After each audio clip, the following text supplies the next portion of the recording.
All right, now we're going to insert our structure. So we're going to start with columns.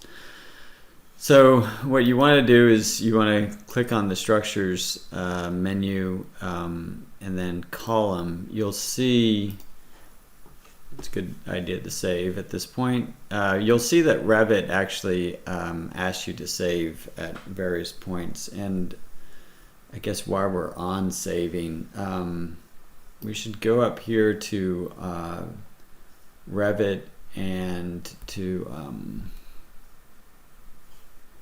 options, and then let's just make sure that you have set up a reminder interval.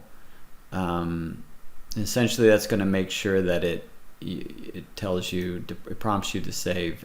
30 minutes is probably good. It just keeps you you know, worst case scenario, you'd lose 30 minutes of work, but make sure that's on. Okay, so columns. We're going to click on that. You'll see that you already have a preloaded column size 10 by 49, and we're just going to place it. You can see that it's floating around on my cursor. It's gonna lock in. It's one of the beautiful parts about the grid. It just locks into that intersection, and you place it, and you get this warning: none of the created elements are visible in floor plan level 1 view.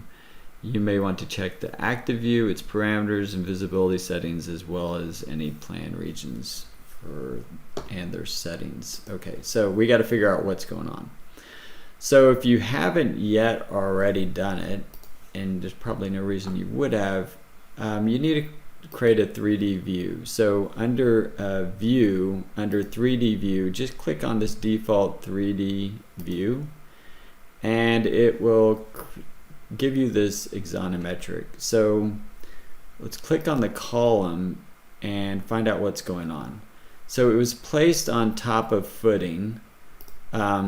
These are all corresponding to levels right here. So whatever we have in our elevation, so we have bottom of footing, top of footing, level 1, mezzanine, and roof, those will show up here.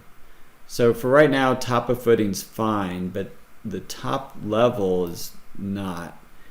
And we really want this for now to go up to the roof. Make sure that you're referencing the drawings that I'll provide you to make sure that you're actually putting in. There's a chance that when we get your building, we'll say that level 1 is where we want the bottom of the column instead of down here.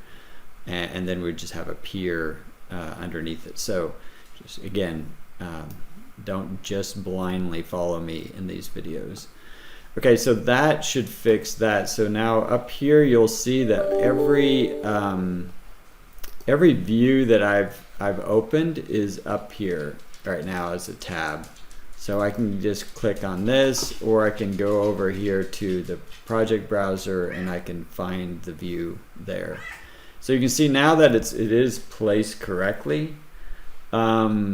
But let's just go over one more thing. Let's put in one more column.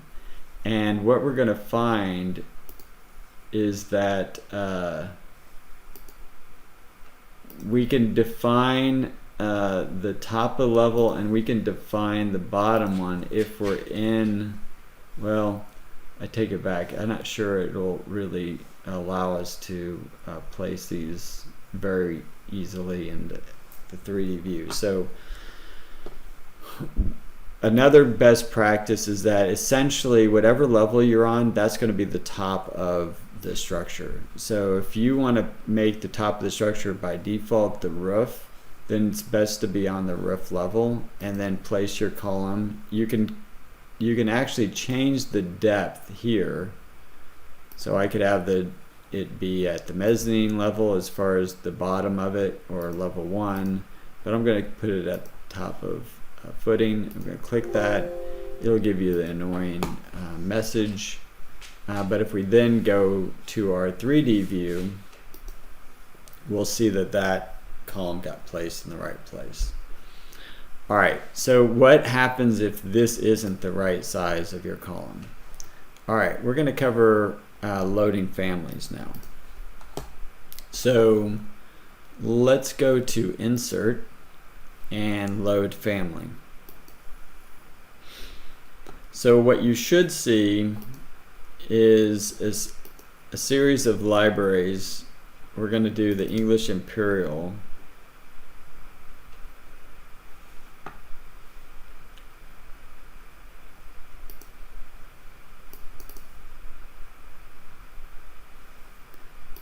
And I am not seeing all of the family type. So I will create a video to troubleshoot that now.